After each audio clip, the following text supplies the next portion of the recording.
¿Cómo van, estimados estudiantes? Ahora nos encontramos ya en la lección 12. Antes de entrar a intersecciones y penetraciones, trabajaremos con lo que es contenidos.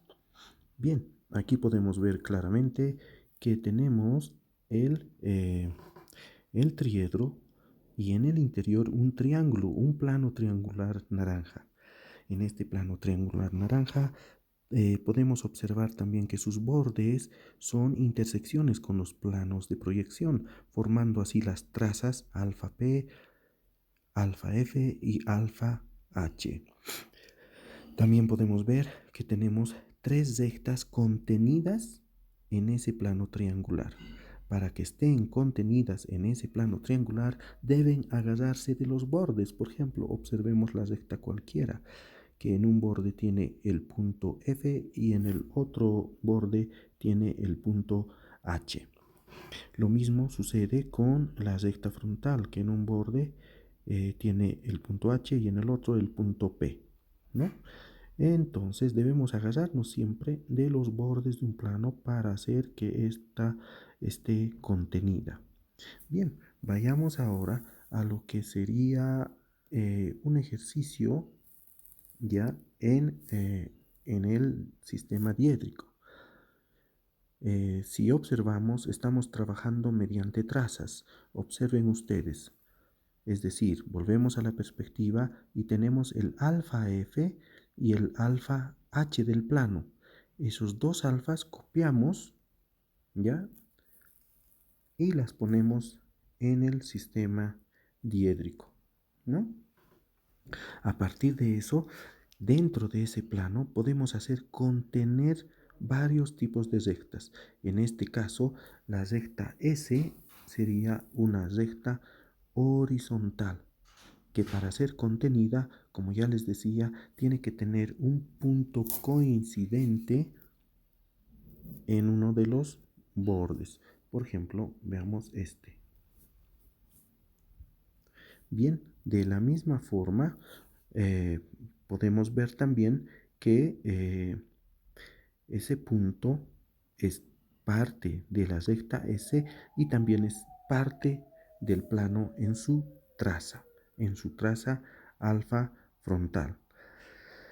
Bien, podemos observar también que una recta horizontal tiene la característica de en su proyección frontal ser paralela a la línea de tierra y en su proyección horizontal es un ángulo cualquiera, ¿no? Solo que ahora para que esté contenida en ese plano triangular, lo que tenemos que hacer es que la proyección horizontal sea paralela, el SH sea paralela al alfa H.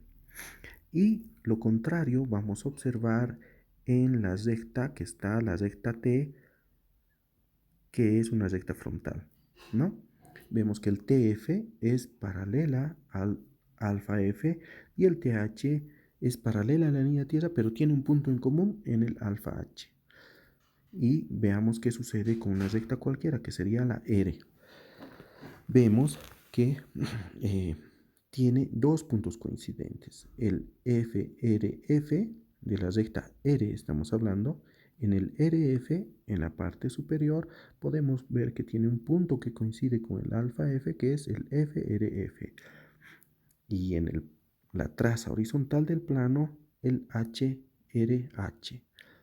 Por tanto, una recta cualquiera requerirá de dos puntos agarrados en los bordes. En cambio, los otros tipos de recta bastará que en una proyección sea paralela.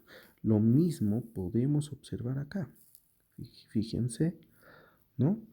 La recta horizontal, por ejemplo, es paralela a la traza alfa H, pero a la vez tiene un punto que coincide, y aquí podemos observar ese punto F que coincide con el alfa F. Si tuviéramos un plano P, tendríamos un punto que coincide con el P, pero acá solamente hemos representado el plano frontal y el plano horizontal.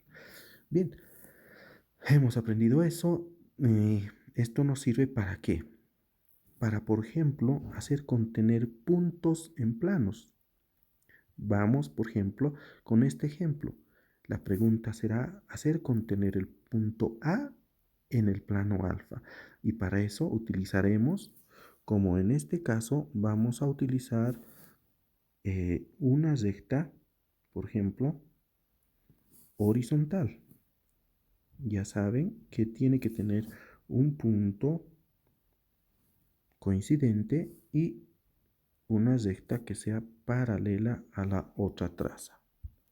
Y de esa forma encontramos el punto A horizontal, ¿no? Lo mismo hacemos con la recta frontal y con la recta cualquiera. Entonces, esas son las tres rectas que nos sirven generalmente para hacer contener puntos en planos. Vayamos avanzando. Aquí tenemos, por ejemplo, una pregunta que podría estar en el examen y es donde ustedes tienen que decirme qué rectas están contenidas, por ejemplo, en un plano horizontal o en un plano frontal o en un plano dependiente, un plano vertical con giro, etc. Bien, también podemos, si podemos hacer contener un punto en un plano, una recta en un plano, bueno, también podemos hacer contener un plano en un plano. Veamos, aquí está la pregunta. Dice hacer contener este plano ABC en el plano alfa. Y para eso, fíjense, hemos utilizado rectas horizontales que las voy a ir marcando acá. Esta, por ejemplo, para el punto B, tiene un punto en común, baja y luego viene como paralela a la traza horizontal del plano. Muy bien. Entonces, lo mismo hacemos con todos los puntos y de esa forma encontramos la proyección horizontal. ¿Cómo? Miren, voy a encontrar la proyección horizontal de, por ejemplo, de C. Bajando y en la intersección de este viaje encuentro el CH. Muy bien. Entonces ya sabemos hacer contener puntos, rectas y planos en planos. Como referencia, veamos. En un plano horizontal, por ejemplo, podemos ver que pueden estar contenidas rectas horizontales. Hasta es fácil. En un plano frontal podemos observar que pueden estar contenidas la recta S, que es frontal, la recta O, que es vertical, y la recta R, que es horizontal. Veamos qué sucede en un plano vertical con un giro respecto a los planos verticales. Tenemos un plano, una recta vertical R, una recta oblicua S y una recta O que es horizontal. Y así sucesivamente ustedes podemos ir viendo, aquí es un plano dependiente perpendicular al plano de perfil y podemos ver que la recta S es una recta cualquiera, la recta R es una recta de perfil y la recta O es una recta horizontal. Y bueno, así sucesivamente en todos los planos. Este plano es parecido, solo que es dependiente y perpendicular al plano frontal. Y bueno, como ven, cuando agarramos una diagonal del plano es con seguridad una recta oblicua, ¿no? La recta O es una recta frontal, la recta R es una recta horizontal y su apellido, como decimos, perpendicular al plano frontal. Y aquí tenemos una recta cualquiera, la que habíamos visto en un principio. Entonces, de hecho, la S es una frontal, la O es una de perfil, la R horizontal y tenemos también la recta U, que en este caso sería una recta oblicua. Bien, aquí tenemos una posible pregunta de examen también, donde preguntamos, hacer contener el plano ABC en el plano alfa, que sería lo contrario de lo que hemos visto anteriormente. Y tenemos una serie de ejercicios que esto también les servirá porque puede entrar al examen para que se saquen un screenshot. Bien, y la siguiente clase avanzaremos lo que es penetraciones e intersecciones. No se la pierdan. Adiós. Gracias.